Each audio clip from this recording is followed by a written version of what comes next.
All right, we're going to look at some trig identities. So we know that when I have my triangle with a radius of 1,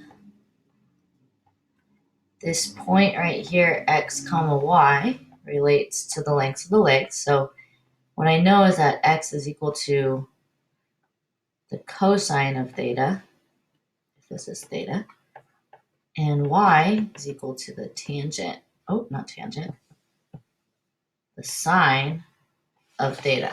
Okay, so that's the first trig identity we know, is that y is equal to sine of theta and x is equal to the cosine of theta. So some other ways that we can write sine, cosine, tangent is like this. Sine is the reciprocal of cosecant, so that would be 1 over the cosecant of theta. Cosine is the reciprocal of secant, so we'd have 1 over secant theta. Tangent, 1 over cotangent theta. Cosecant is reciprocal of sine, so 1 over sine theta. Secant is 1 over cosine of theta.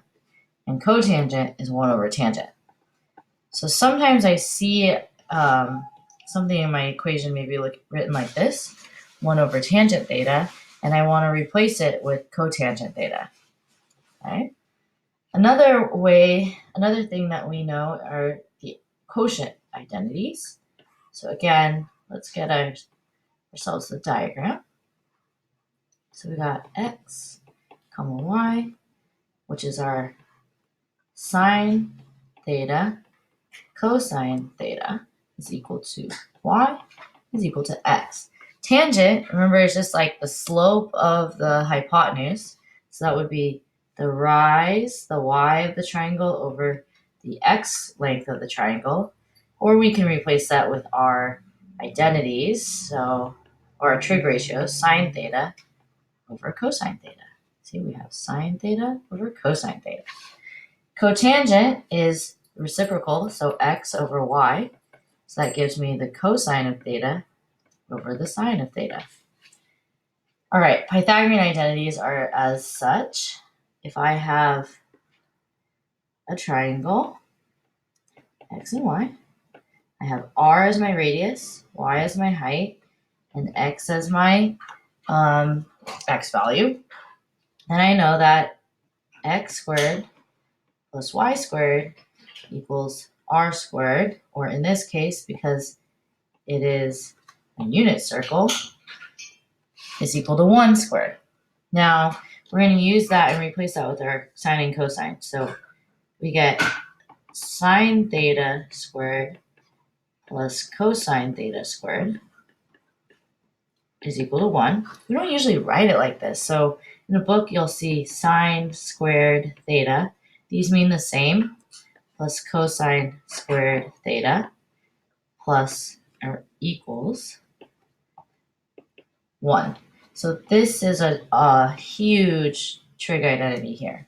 We can rearrange this trig identity so that we get, so sometimes it's nice to see it in different forms. If I isolate cosine, we get cosine squared theta equals 1 minus sine squared theta.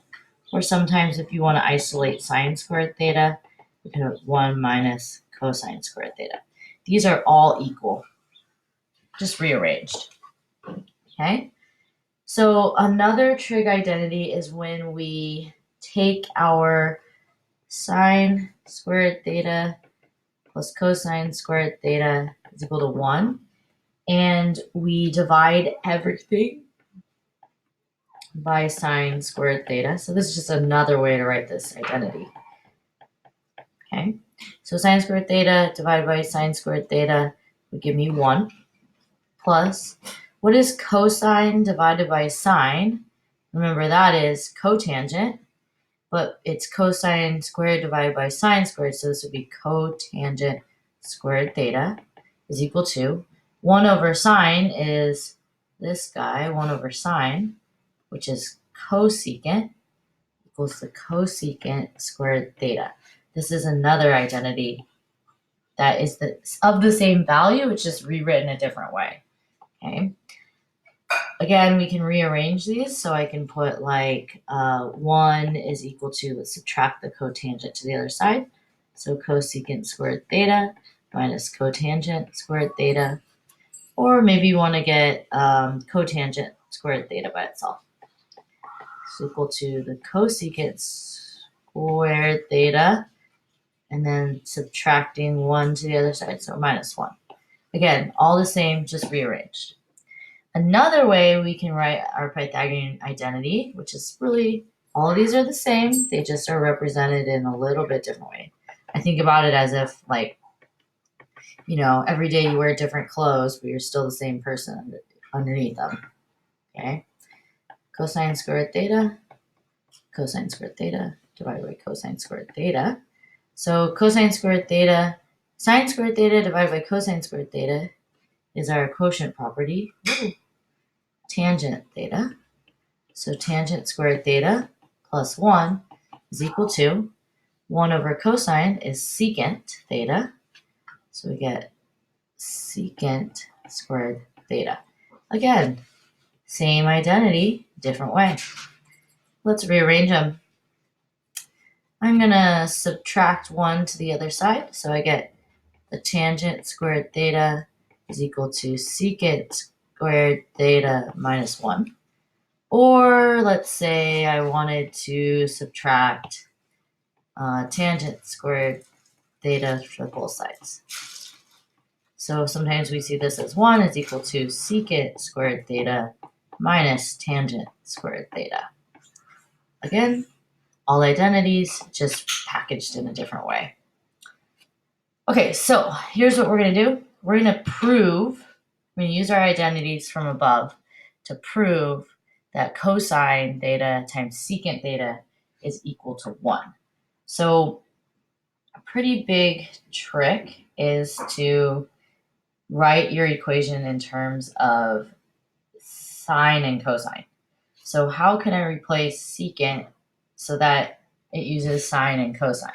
So again, let's go back to the top.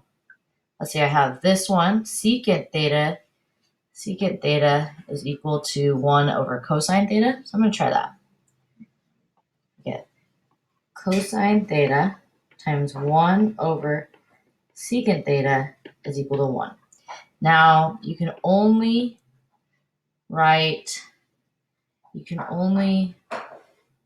work on one side of the equation, because we technically do not know if these are equal. Okay, we have to prove it. I made a mistake. So 1 over secant theta is equal to 1 over cosine theta. And then what is cosine theta divided by cosine theta? That gives me 1. So 1 is equal to 1.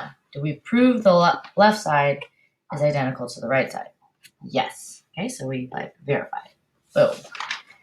Okay, so the next one, secant theta plus tangent theta times secant theta minus tangent theta. And honestly, I see a difference of squares, so I'm going to go ahead and just work on the more complicated side, which would be the left side. So I'm going to multiply secant times secant gives me secant squared theta. Secant times tangent is secant theta tangent theta plus tangent theta secant theta minus tangent theta squared equals 1. All right, looks like we have secant theta minus secant theta gives me 0.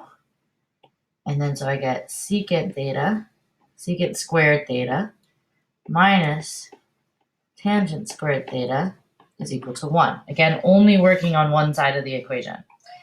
Now I'll go back to my Pythagorean identities. Anytime I see a lot of squareds, I kind of think like, ooh, Pythagorean identities.